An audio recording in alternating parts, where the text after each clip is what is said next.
Wherever you go, hunger is there. In 1984, 3 people in our community decided to make a difference.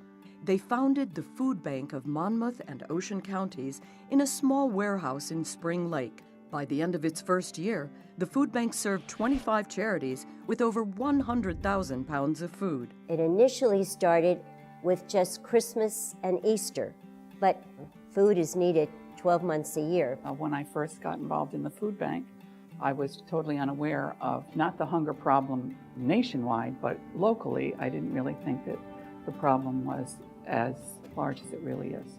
Me and my 6 children, we wind up living in a hotel. They gave me a shopping cart full of food, and it was so encouraging and so loving. I said, oh wow, I wish I could do this for someone else.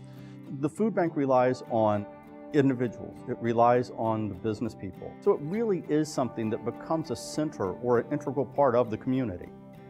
The restaurateurs enjoy being involved with the food bank because when you make your living in food, it's nice to also be able to give back.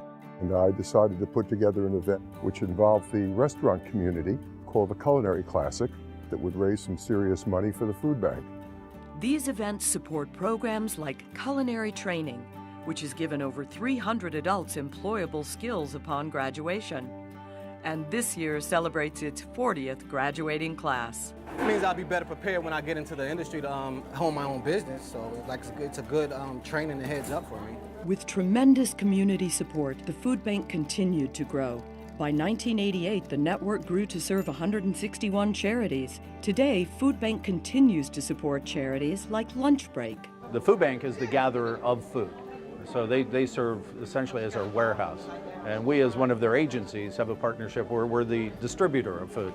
In 1993, the food bank distributed 1 million pounds of food and reached nearly 2 million by 1998. With its warehouse bursting at the seams, it was time for a new facility. We were in a very small building, really not set up efficiently at all.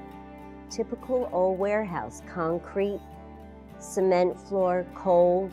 Construction of the Neptune warehouse began in 2000. With the new location and distribution, we've come a long, long way. We've evolved from an organization with a lot of passion, a lot of desire, to one of the best run food banks in the country.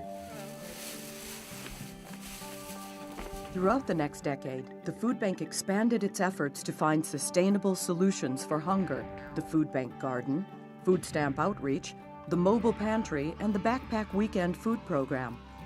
It became a 4-star charity in 2009 and reached over 127,000 individuals annually.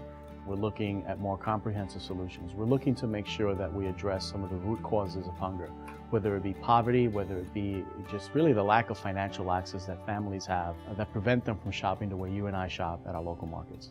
So many people who have given in the past are now in need.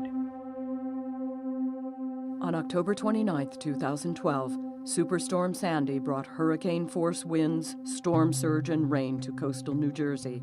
The food bank was ready. In the first 4 weeks alone, it distributed 1 million meals, prepared thousands of hot meals, and delivered disaster kits and other critical items to the hardest-hit areas. Most people would refer to this area as ground zero. 55% of all ratables lost in Sandy were lost right here in Toms River. Well, as the storm fades in people's memory, the food bank still needs to be there. I know, for example, in Brick Township here in Ocean County, there's 1,700 families that are still out of their homes. They're paying mortgages and they're also paying rent for apartments. And that's put a burden of financial stress on them that's unbearable for the average human being. We're in a tough spot. It's great to know that they're there, and all it takes is a phone call, and the next thing I know, it's whatever they have that we need. In 2013, the food bank distributed over 1 million pounds of fresh produce. But because our community's needs go beyond hunger, the food bank launched free tax preparation and health insurance outreach. These are the things that really are just really first steps in addressing what's a much more complex problem. This is an amazing community here. We care about our neighbors and we care about solving problems. The lady who came to the church, she had a mink coat on. And she said she needed food, and I gave her the food. And she came to me and hugged me and cried, and she said, I said, why are you crying? She said, you didn't ask me, question me. I said, it's not for me to question you, sweetheart. You need food, you receive food. This year, the food bank expects to distribute more than 9 million pounds of food. They've just been a tremendous source of comfort and an absolute spectacular resource. But I really hope that we can transition from an immediate response to really addressing more of the root causes. In the short term, I really want to see the food bank be able to continue its growth. Long term, I want the food bank out of business. I want the day to come when this isn't necessary. The ideal goal that you don't need us anymore, or the community doesn't need us anymore, we should work towards that for sure, but we'll be here as long as we need it.